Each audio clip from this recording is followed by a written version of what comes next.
maisha machafu ya mwanadamu. Nataka kukufundisha leo usalama unaoweza kukusaidia wewe moyo wako kuwa safi na kupeleka ibada ya kweli kwa Mungu.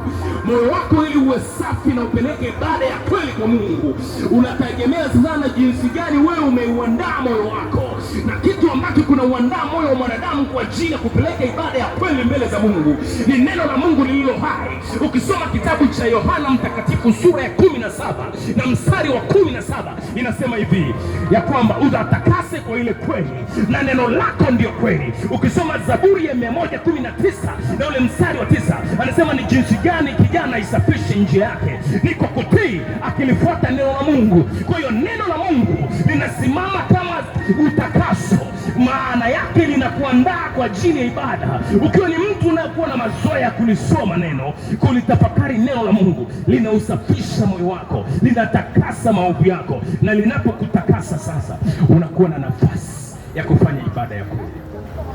Na ndio anakuja yale maneno yanayosema utakuwa unamwabudu Mungu katika roho na kweli.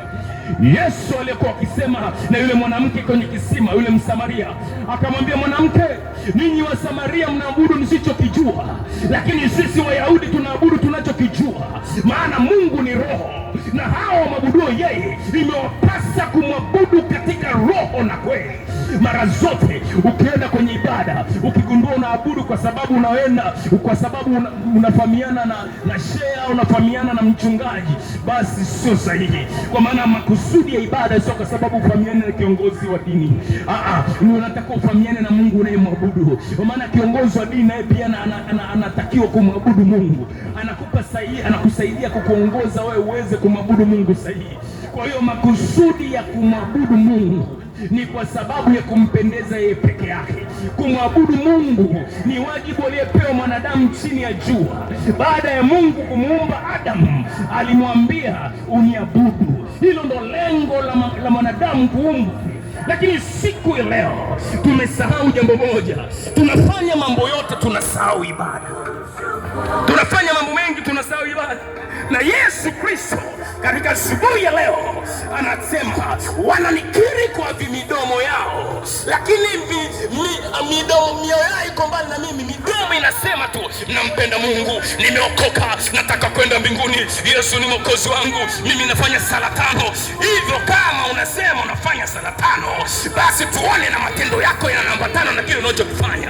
Kama maneno na matendo haviendi pamoja, unajidanganya. Mungu adanganyiki. Mungu adanganyiki. Mungu anataka watu walionyooka. Mungu akubariki. Mungu anataka unyooke.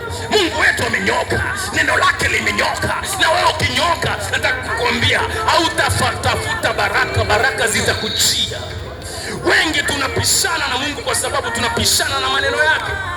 Ni mara ngapi Mungu anakutaka uwe mwaminifu kwenye mambo ya kawaida kabisa? Unajua inapofika mahali mtu anaambiwa, ndio maana tunadanganywa wengi, tunadanganywa sana mara nyingi. Unaambiwa ukitaka kubarikiwa njoo nunua mafuta, ukitaka kubarikiwa njoo nunua chumvi, ukitaka kubarikiwa. Nataka kuambia baraka ya kweli haitokani na mafuta, baraka ya kweli haitokani na chumvi. Baraka ya kweli inatokana na ibada inayotoka kwenye moyo, na Mungu anapoona ibada inapotoka kwenye moyo anakubariki. Anasema nawapenda wale wanipendao na wale wanitafutao kwa bidii wataniona. Wengi wamuoni Mungu kwa sababu wampendi Mungu. Anapenda kufuata maagizo yake. Yesu Kristo kwenye kitabu kile cha Yohana sura ya 14 mstari wa 15 anasema mkinipenda mtazishika amri zangu. Kumpenda Mungu ni kushika neno lake.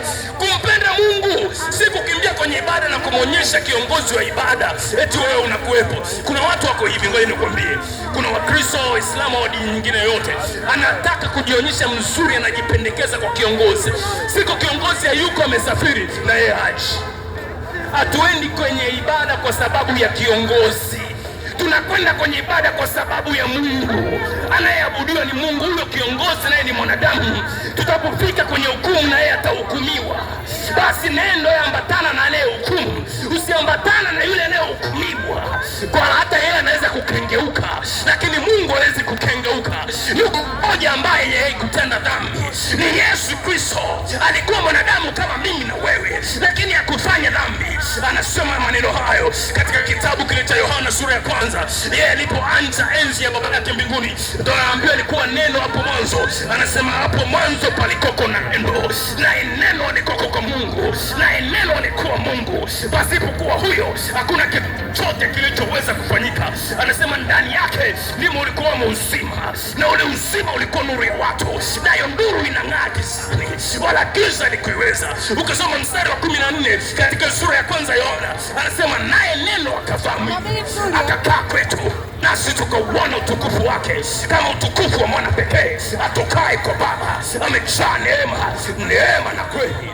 Nataka kukuambia ewe mtendakazi wa Magufuli Bus Terminal, wewe ni mtu wa thamani sana, na kwa sababu wewe uthamani wako ndio maana Mungu ametuleta hapa. Lakini wewe unayetusikia, yumkini utatusikia kwenye mtandao, utatuona kwenye mtandao, yumkini utatuona kwenye YouTube, yumkini utatuona kwenye Facebook. Nataka kukuambia Mungu anapendezwa na ibada inayotoka moyoni, maana moyo wa mwanadamu una mambo matatu. Kama ningebadilisha lugha kidogo nikatumia lugha ya Kiingereza, tunasema kwa namna hii: moyo, the heart of the person, it having three sections. The first section is about emotion, the second section is about understanding, and the third one is about decision making. Nataka kukosema hiyo ndio maeneo matatu ya moyo wa mwanadamu. Nataka kuambia mwanadamu